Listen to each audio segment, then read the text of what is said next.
আসেন, এই যে নারীর অবমাননা, এই বিষয়টা আইয়ামে জাহিলিয়াতে যেমন ছিল এখন দেখবেন আরো বড় পরিসরে এসেছে। আসে নাই?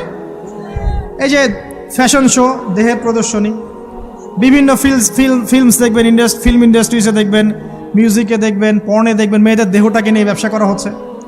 আগে তো না হয় কন্যা সন্তান হলে জীবন্ত পুঁতে ফেলতো নাকি, এখন যদি গর্ভের বাচ্চা মেয়ে জানে অনেকে আগেই মেরে ফেলে। বোঝেন নাই মনে হয়? অনেকে যদি জানে যে গর্ভে মেয়ে সন্তান আছে আগেই মেরে ফেলায়। এমন অনেক দেশ আছে, আমি নাম বলছি না দেশের সঙ্গত কারণে, যে সেই দেশে এরকম মেয়ে সন্তানকে এই যে খালাস করে ফেলার, নষ্ট করে ফেলার, ভ্রূণ নষ্ট করার আলাদা ক্লিনিক আছে, আলাদা হসপিটাল আছে। বলে নাউজুবিল্লাহ। তো আসলে ওই 1450 বছর আগের মানুষটা বেশি বর্বর ছিল না আমরা বেশি বর্বর?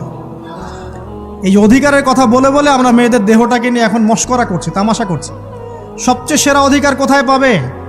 কোরআনে পাবে, হাদিসে পাবে, ইসলামে পাবে। তার পর্দা নিশ্চিত হবে, দেহ সেফ থাকবে, তার ইজ্জত নিশ্চিত হবে, ইজ্জত সেফ থাকবে, তার সম্মান সেফ থাকবে, তাকে রাজরানীর মতো স্বামী বাসায় রাখবে, কারণ সে হচ্ছে তার কাছে সবচেয়ে মূল্যবান প্রিয় বস্তু। শুধু তাই নয়, সম্পত্তির অধিকার তাকে দিতে হবে। একজন মেয়ে তার ভাইয়ের সম্পত্তি পাবে, তার বাবার সম্পত্তি পাবে, তার স্বামীর সম্পত্তি পাবে, সব দিক থেকে সে সম্পত্তি পাবে। আর একজন ছেলে কিন্তু সব দিক থেকে সম্পত্তি পাবে না। এই বিষয়গুলো যখন এক শ্রেণীর মানুষ বোঝে না, তখন ইসলামের বিরুদ্ধে অহেতুক প্রোপাগান্ডা চালানো শুরু করে। সবচেয়ে সেরা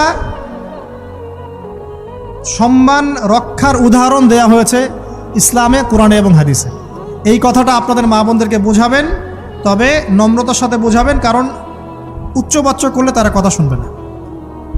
আর আল্লাহ রাসূল সাল্লাল্লাহু আলাইহি ওয়াসাল্লাম বলেছেন, কিছুটা বাঁকা হাত দিয়ে তাদেরকে তৈরি করা হয়েছে।